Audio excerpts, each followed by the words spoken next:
Hi friends, రుచికరమైన capsicum masala gravy కర్రీని ఎలా ప్రిపేర్ చేయాలో చూసేద్దాం. Welcome to Likhitha vlogs. దీనికి కావాల్సినవి ఉల్లిపాయలు, క్యాప్సికమ్, టమాటా, కొత్తిమీర. మన ఇంట్లోనే ఈజీగా ప్రిపేర్ చేసేయచ్చండి. ఇంగ్రీడియంట్స్ కూడా ఇంట్లో ఉన్న వాటితోనే చేసేసుకోవచ్చు. క్యాప్సికమ్ని చిన్న చిన్న ముక్కలుగా కట్ చేసుకోవాలి. చిన్నవి కట్ చేసుకుంటే బాగా మెత్తగా ఉడుకుతుంది, బాగుంటుంది తినడానికి కూడా. అలాగే టమాటాలను కూడా చిన్న చిన్న ముక్కలుగా కట్ చేసుకున్నాను. ఆనియన్స్ని కూడా అంతే చిన్న చిన్న ముక్కలుగా కట్ చేసుకోవాలి. ఇందులో కొన్ని సగం అయితే టమాటాలు, ఉల్లిపాయలను కూడా పేస్ట్ ఆడేసాను, కొన్ని నార్మల్గా వేసేసాను.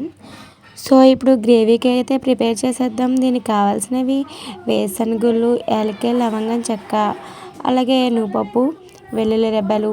ఇందాక కొన్ని కట్ చేసుకున్నాం కదండి, అందులో టమాటాలు ఇందులో సగం వేయండి, ఉల్లిపాయలు కూడా సగం వేయాలి. అలాగే ఇందులో కొద్దిగా ఉప్పు వేసుకోవాలి. మిక్సీ పెట్టేయండి, మన పేస్ట్ రెడీ అయిపోతుంది. స్టవ్ ఆన్ చేసి గిన్నె పెట్టుకుని ఆయిల్ వేసుకుని ఆయిల్ హీట్ అయ్యాక అందులోని మినపప్పు, జీలకర్ర, ఆవాలు, ఎండుమిర్చి, కరివేపాకు ఇవన్నీ వేసి తాలింపు పెట్టేసుకోండి. అలాగే కట్ చేసి పెట్టుకున్న ఉల్లిపాయలు, టమాటాలు, క్యాప్సికమ్ ఇవన్నీ కూడా వేయించేసుకోవచ్చు. గోల్డెన్ షేప్ వచ్చేంత వరకు కూడా ఉల్లిపాయలు వేయించండి. తర్వాత టమాటాలు వేసండి. టమాటాలు అలా కలుపుతూ ఉండండి. కొంచెం మగ్గాక అందులోనే క్యాప్సికమ్ ముక్కలు కోసి పెట్టుకున్నాం కదా, క్యాప్సికమ్ ముక్కలను కూడా వేసేయండి. 2 మినిట్స్ అయితే మగ్గనివ్వండి. ఆ తర్వాత ఇందాక మనం పేస్ట్ ఆడాం కదా, ఈ మసాలా పేస్ట్ అయితే ఇందులో వేసేసి బాగా ఏగనివ్వండి. లైట్గా ఆయిల్ అయితే వేసుకోండి.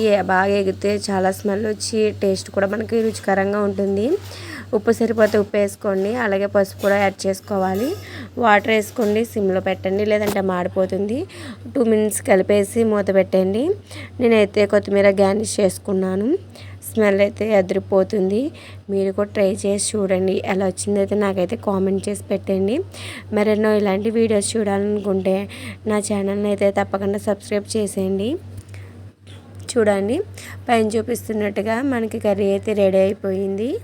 వేడి వేడి అన్నంలో తింటే చాలా టేస్ట్గా ఉంటుంది. Masala capsicum gravy curry ready అయిపోయింది. సూపర్ ఉంటుంది టేస్ట్ అయితే. ఇంకెందుకు ఆలస్యం, మరి మసాలా కర్రీస్ తినాలనే వాళ్ళు ఇలాంటి వీడియోస్ చూసేయండి.